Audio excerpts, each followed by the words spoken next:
입니다. 이사님 안녕하세요. 네, 오늘은 또 어떤 종목들 꼽아주셨는지 또 종목 파인더 판에서 찾아보겠습니다. 네, K&J를 골라주셨네요. 반도체 부품 제조업체입니다. AI 훈풍 속에 우리나라 반도체주 그야말로 질주를 하고 있는데 역시나 K&J도 동반 강세 흐름입니다. 2%가량 상승세 나오고 있는데 이 기업도 함께 주목을 해봐야 할까요? 어떻게 보실까요? 네, 오늘 반도체 관련 기업들 이제 대표적으로 삼성전자, 하이닉스를 필두로 해서 그동안에 움직였었던 소부장 기업들이 텍스트로는 플러스를 보여주고 있는 종목군들이 대다수이긴 합니다만 실질적으로 장중 흐름은 계속 저점을 좀 갱신하면서 오늘 상승분을 많이 좀 깎아먹는 듯한 흐름이 일단 오후장 들어서 많이 나와주고 있는데 너무 뭐 하루하루 이제 일희일비할 필요 없고 지금 시장에서 반도체 쪽에서 이제 호재가 계속 나오다 보니까 어떤 섹터가 계속적으로 길게 가려면 어떤 큰 호재 하나보다도 중간중간에 나오는 호재들이 연결되는 게 중요하거든요. 우리가 보통 뭐 방산에서도 그런 느낌이 계속 나왔고 조선에서도 계속 그런 느낌이 나왔죠. 실적으로 갔다가 뭐 마스가 뭐 MRO 이런 이제 시장에서 새로운 이슈들을 던져주면서 새로운 모멘텀들을 만들었었는데 지금 반도체가 제가 봤을 땐 그런 것 같아요. 오픈 AI가 2번 연속 우리나라 반도체 시장에 좀 훈풍을 불어넣고 있는 상황인데 오늘 고가권에서 실질적으로 상당히 많이 밀렸습니다. 오늘 만약에 접근하신 분들은 거의 대부분 손실을 보고 있는 상황이죠. 조금 더 시장에서는 이런 어떤 손바뀜, 그다음에 거래량의 증가 이런 것들로 인해서 뭐 잠시 쉬어가는 구간으로 인식을 하셔도 될 것 같고요. K&J 같은 경우도 9월 달 들어서 굉장히 큰 상승을 보여줬던 종목인데 일단 포커스 링을 만드는 기업이죠. 포커스는 과거에 이제 실리콘 링이라고 표현했었었는데 지금은 실리콘 카바이드 링이라고 이제 실리콘 카바이드 링이라는 제품이 많이 쓰이죠. 기존의 실리콘 링보다도 굉장히 비싼데 이게 이제 내구성이 좋다 보니까 이제 시장에서는 이걸 선호하게 되는데 전 세계에서 두 번째로 맞는 게 바로 K&J죠. 이런 삼성전자나 하이닉스 같은 반도체 기업들이 그냥 실리콘 링을 써도 될 텐데 왜 굳이 비싼 실리콘 카바이드 링을 쓸까라고 생각을 해보면 이 실리콘 카바이드 링은 이제 웨이퍼를 잡고 있는 테두리를 얘기를 하는 거거든요. 식각 공정에서. 이거는 이제 소모성 부품이다 보니까 이걸 교체를 할 때 공정 자체가 멈출 수밖에 없거든요. 그렇기 때문에 그 멈추는 시간을 줄이기 위해서 일단 비싸더라도 내구성이 좋은 실리콘 카바이드 링을 쓰는 것 같은데 비포 마켓이 있고 그다음에 애프터 마켓이 있죠. 우리나라에서 한 4개 정도 K&J를 포함해서 4개 정도 기업이 대표적인 기업인데 비포 마켓의 대표적인 기업은 TCK. 최근에 주가 흐름 좋죠. 오늘은 좀 약간 마이너스 빠졌고 그다음에 하나 머티리얼즈 이 두 기업이 이제 비포 마켓이고 장비사를 통해서 들어가는 그다음에 월드엑스, K&J 이런 기업들이 이제 하이닉스, 삼성전자가 직접 시장에서 구매를 해서 쓰는 게 이제 애프터 마켓인데 이 지금 애프터 마켓 시장 전체 이 실리콘 링 시장에서 이제 비포 마켓 대비 애프터 마켓 시장의 크기가 지금 굉장히 커지고 있는 상황입니다.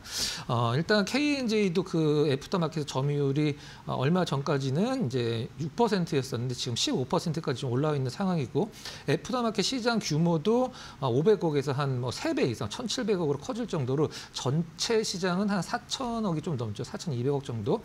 거기서 이제 비포마켓이 대비해서 애프터마켓이 지금 4천억이 넘는 전체 시장에서 1,700억까지 올라왔다는 것은 뭐 상당한 의미가 있다고 이제 보시면 될 것 같습니다. 우리가 보통 이런 뭐 TCK, 그다음에 뭐 K&J, 월덱스, 뭐 하나 머티리얼즈 이런 실리콘 링, 실리콘 카바이드 링 관련된 기업들을 얘기를 할 때 가장 많이 나오는 단어가 낸드 업황의 수혜주라고 보통 많이 표현을 하거든요. 네. 왜 그러냐면 낸드는 지금 뭐 천 단이라는 얘기가 1,000단까지 얘기가 나올 정도 보통 몇백 단에 증착을 하는 상황이고 그 다음에 이 식각 공정에서 플라즈마를 많이 이용을 하는데 이 플라즈마를 계속 쏘이면은 이 링 자체의 내구성이 많이 떨어지거든요. 그래서 이 실리콘 카바이드 링을 쓰고 이 소모성 부품에 대한 교체 주기도 굉장히 빨라지고 있기 때문에 낸드 업황이 좋아지고 낸드에 대한 생산이 많아질수록 이 실리콘 링 혹은 실리콘 카바이드 링 기업들이 이제 실적이 좋아져서 낸드 향이다 보통 많이 표현을 한다로 보시면 될 것 같아요. 잠깐 차트 보면서 말씀드려보도록 하겠습니다. 네. 좀 약간 확대해 보도록 할게요. 지금 음봉에서 이제 위쪽에서 오늘 기준으로 13%까지 올라갔다가 오늘 거의 최저점을 기록을 하고 있는데 오늘 대부분의 반도체 기업들의 뭐 상승, 하락을 나누지 않고 대부분 반도체 관련주들이 아주 특별한 경우 빼고는 이러한 정도 흐름입니다. 시초가에서 한마디로 올랐다가 이제 시초가 이하로 빠져서 음봉을 보여주고 있는 상황인데 일단 KNJ만 본다라고 하면 수급이 기관수급으로 좀 올라오긴 했죠. 오늘 일단 외국인들은 매도, 그다음에 기존에도 이제 매도 추세였었죠. 빨간색 선. 팔고 있던 외국인들은 오늘 좀 더 팔고 있고 사고 있는 기관은 오늘 어떤 조정을 이용해서 조금 더 사고 있는 구간이다라고 보시면 될 것 같고요.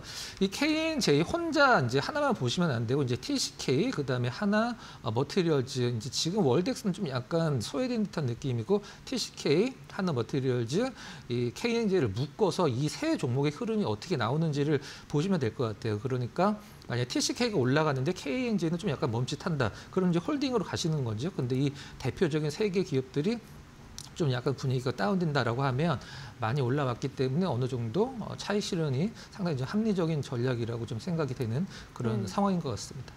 네, 장중에 변동성이 나오고 있는 이런 반도체 기업들이 많기 때문에 전략을 꼼꼼하게 세워보시는 것이 좋을 것 같습니다. 자, 이렇게 첫 번째 종목 만나봤고요. 이번에는 박근호이사의 두 번째 특징주 만나보겠습니다.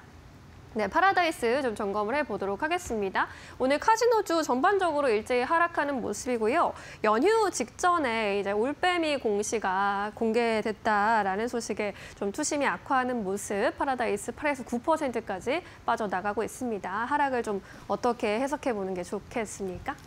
네, 오늘 이제 뭐 파라다이스, 그다음에 호텔 관련주, 그다음에 글로벌 텍스프리 같은 이제 환급 관련주들이 시장에서 상당히 좀 안 좋은 상황인데요. 이걸 이제 어떻게 해석을 해야 될지 사실 특별한 악재는 나오진 않았습니다. 방금 이제 앵커께서 말씀해 주신 부분이 언론에서 가장 많이 나온 타이틀인데 올빼미 공시라는 것은 사실 엄밀히 말하면은 그걸 왜 올빼미 공시라고 이제 언론에서 왜 타이틀을 달았는지 저는 이해는 좀 안 가는데 파라다이스는 원래 매월 2일 날 장 끝나고 그 월별 실적을 발표를 했습니다. 이번에도 그렇게 했을 뿐인데 이제 그 다음 날서부터 계속적으로 이제 휴일이 연결이 되니까 장 끝나고 실적이 안 좋은 것을 장 끝나고 공시를 했다. 여태까지 단 한 번도 장중에 공시를 한 적은 없고 매월 2일 날 장 끝나고 해서 공시를 해왔는데 네. 왜 그런 내용을 얘기했는지 모르겠습니다. 오늘 일단 뭐 호텔 관련주들 그동안에 뭐 GS, P&L, 뭐 서부 T&D 뭐 이런 기업들 그다음에 일단 제주도 쪽에 있는 롯데 관광개발, 그리고 파라다이스, 화장품 관련주들도 오늘 APR 빼고는 상당히 좀 안 좋죠. 우리가 이걸 묶어서 봤을 때 어떤 중국 관광객들의 인바운드 수혜를 잇고 있는 기업들이 9월 말서부터 고점을 찍고 상당히 좀 많이 내려오고 있는 상황인데 오늘 유독 좀 많이 내려오고 있죠. 그 이후로 시장에서는 사실 특별한 어떤 재료가 없긴 한데 제가 한번 판단을 좀 해보면 네. 오늘 중국 인바운드 관광객들 관련돼서 안 좋은 이유 중에 하나가 사실 이거는 어떤 종목을 콕 찍고 나온 건 아니기 때문에 그냥 제 개인적인 의견입니다. 법원에서 지금 명동 중심으로 해서 이제 협중 시위를 많이 하고 있는데 경찰이 그걸 제재한다라고 얘기를 했을 때 법원에서 경찰 조치는 위법하다라고 어떤 판결을 내리면서 그 협중 시위를 어느 정도 좀 허용해주는 분위기로 좀 가고 있는 상황이죠. 그래서 그것과 관련돼서 이제 대중국 관련주, 이제 중국 관광객 관련주들이 오늘 조금 심리적으로 많이 흔들리지 않나라는 생각을 좀 하고 있는데 물론 어떤 9월 말에 이제 9월 29일 날 그 내륙도 이제 중국 무비자 관광을 허용을 하면서 그 모멘텀으로 많이 올라왔고 뭐 너무 좀 약간 유명한 말이긴 합니다만은 뭐 소문에 사서 뉴스에 팔아라 이런 거일 수도 있긴 합니다만은 이 정도로 이제 부분은 아니라고 좀 생각을 하고 있거든요. 근데 파라다이스 공시를 보면 이런 식이죠. 뭐 전년 동월 대비 뭐 실적이 좀 안 좋았다 이런 부분이 아니라 전월 대비 좀 안 좋았다. 8월 달은 실질적으로 이 카지노 관련주들의 성수기 중에 하나거든요. 9월 달에 그리고 잠깐 쉬어가고 10월 달에 중국 국경제를 맞이해서 또 다시 성수기 이런 식으로 진행이 되는데 네. 굳이 8월 달이랑 9월 달을 비교를 해서 뭐 8월 달 대비해서 실적이 안 좋았다. 이런 건 좀 약간 사실 뭐 맞지는 않는 거죠. 반대로 얘기하면 사실 9월 달은 롯데 관광개발은 오히려 또 역사적인 어떤 매출 신기록을 또 세우기도 했었죠. 파라다이스 자체의 문제라기보다는 8월 달과 9월 달을 비교한 게 문제라고 생각을 이제 하고 있는 상황인 것 같아요. 일단 수급 잠깐 보면서 한번 보도록 하겠습니다. 차트. 일단 9월 말 정도에 이제 중국인 관광객들 이제 우리나라 이제 본토 내륙도 무비자 관광을 허용하기 한 이틀 정도 전서부터 이제 고점을 찍고 대부분 내려오고 있는 상황인데 지금 파라다이스뿐만이 아니라 일단 뭐 P&L이나 서브TND 앞서서 말씀드렸던 호텔 관련주들 다 빠지고 있거든요. 완연하게 고점을 찍고 지금 이제 뭐 이제 하락밖에 안 남았다라고 말씀을 의견을 드리기에는 조금 설명이 부족한 부분이 있고 이제 실적으로 이제 증명을 하면 되거든요. 이제 롯데관광개발처럼 네. 롯데관광개발 당연히 10월달에 9월달 대비해서 실적 더 좋을 거고 파라다이스도 8월달 성수기와 9월달 비수기를 비교하는 건 좀 약간 논란이 좀 있을 것 같고 10월달에 이제 다시 어떤 실적이 좋아질 수밖에 없는 상황이기 때문에 오늘 일단 거래량이 많이 터지는 것은 어느 정도 좀 그동안에 소화돼야 될 물량들 매도 클라이막스도 어느 정도 이루어지고 있는 것 같아서 저는 다음 주 정도쯤에 뭐 크게는 아니더라도 오늘 저점으로 좀 약간 러프하게 반등하는 주가 흐름을 좀 한번 예상을 해보도록 하겠습니다. 네, 9월 실적으로 주가가 좀 과도하게 하락한 측면이 있다라고 보고 계신 것 같네요. 10월 실적은 반등할 것으로 또 예상이 되고 있는 만큼 앞으로의 주가 반등 또 기대해 보도록 하겠습니다. 자, 이렇게 두 가지 특징주 정리를 해봤고요. 이번에는 포착 종목으로 넘어가 보겠습니다. 오늘 어떤 종목 소개해 주실까요? 네, 오늘 반도체 관련주들 중에 장중에 이제 처지면서 오히려 가격적으로 좀 약간 안정된 흐름 보여주는 걸 사는 게 가장 좀 맞다라고 하지만 그래도 모멘텀이 살아있는 MC넥스를 한번 좀 골라봤습니다. 네. 자, MC넥스 우리나라 이제 카메라 모듈 관련된 기업들 중에 뭐 삼성전기, LG이노텍은 제외를 하고 굉장히 뭐 경쟁이 치열했었죠. 뭐 MC넥스, 파트론, 파워로직스, 캠식스 여기에서 살아남은 기업은 제가 봤을 때는 뭐 주가만 보더라도 이제 MC넥스 하나밖에 없을 것 같은데 지금 시가총액 5천억 5백억 정도 유지해주고 있는 상황인데요. 생각보다 굉장히 큰 기업입니다. 일단 최근에 오늘 이제 MC넥스가 시장이 굉장히 안 좋죠. 오늘 반도체 빼고는 올라가는 기업이 별로 없습니다. 실제적으로 원전 몇 개 빼고 로봇들 올라가는 기업들보다 떨어지는 기업이 2배가 더 많은 상황인데 MC넥스가 왜 올라가고 있는지 재료를 한번 체크를 해보도록 하겠습니다. 삼성전자 플래그십 스마트폰 폴디드 줌 카메라 공급막 진입이 확정이 된 것 같아요. 갤럭시 26인 것 같습니다. 다음에 나오는 내년에 나오는. 근데 이 폴디드 줌이라는 것은 우리가 스마트폰에 들어가는 그 카메라 중에 가장 비싼 거긴 한데 그동안에 이제 폴디드 줌이 있고 그다음에 천만화소 줌이 좀 따로 있는데 이 천만화소 줌을 MC넥스와 제가 알기로는 파워로직스인가가 아마 양분했던 것 같아요. 근데 폴디드 줌을 MC넥스가 이제 공급망에 진입을 하면서 천만화소 쪽은 좀 빠진 것 같은 그런 느낌이 좀 드는데 일단 그 부분은 제가 이제 확실히 체크를 해서 다음번에 다시 한번 설명드리도록 하고 그동안에 폴디드 줌은 누가 납품을 했냐면 일단 삼성전기랑 써니옵티컬이 공급을 했었죠. 삼성전자에. 써니옵티컬은 애플 쪽에서 LG이노텍과 같이 경쟁하는 기업이죠. 이제 써니옵티컬에 좀 품질에 문제가 생기면서 써니옵티컬이 담당했던 비중의 일정 부분을 이제 MC넥스가 이제 치고 들어갔는데 네. 그 부분을 시장에서 상당히 좀 긍정적으로 보고 있는 것 같아요. 아무리 이런 뭐 이슈가 있어도 사실 그걸 실적으로 증명을 못하면 IT는 무조건 실적으로 증명을 해야지만 주가가 레벨업이 되는 대표적인 업종인데 그냥 3분기 그다음에 온기를 보더라도 시장에서 상당히 좀 호평가를 좀 하고 있는 듯한 느낌이죠. 일단 3분기 기준으로 영업이익이 285%가 전년 대비해서 좋아졌다. 전년 대비 굉장히 안 좋았겠죠. 그다음에 25년 온기 대비 영업이익이 37억 정도 굉장히 디테일하게 전망이 되고 있는데 작년에 444억이 나왔습니다. 영업이익이. 근데 올해 637억이면 거의 50%대의 성장이라고 보시면 될 것 같고 최근에 이제 이 단어 아니면 시장에서 참 인정 안 해주죠. 자사주 취득입니다.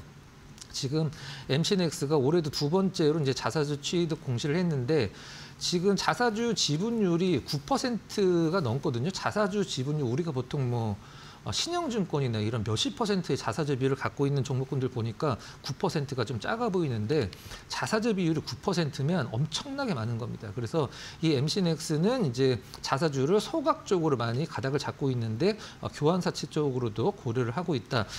소각적으로 가면 뭐 너무 좋은 거죠. 그냥 가만히만 있어도 주식의 가치가 올라가니까 최근 이제 외국인 수급도 굉장히 좋기 때문에 오늘도 차트도 거의 뭐 완성에 가까운 흐름 관심 있게 보시면 될 것 같습니다. 네, 가격 전략 어떻게 볼까요? 네, 가격 전략은 지금 현재 가격이 31,000원이 좀 약간 깨졌죠. 윗골이 달려 있는 상황인데 일단 매수가는 31,200원 전후, 그다음에 목표가는 좀 약간 딱 부러지게 한 4만 원 정도를 제시를 해드리도록 하고요. 손절 가격은 바로 전 저점입니다. 9월 달의 저점 28,000원으로 설정을 해보도록 하겠습니다. 네, MC넥스에 대한 이야기 들어봤습니다. 목표가 4만 원으로 설정을 해주셨고요. 무엇보다 실적 성장세가 두드러지고 있다라는 점, 그리고 자사주 취득 모멘텀까지 꼼꼼히 챙겨보시면 좋겠습니다. 오늘 여기까지 이야기 들을게요. 고맙습니다.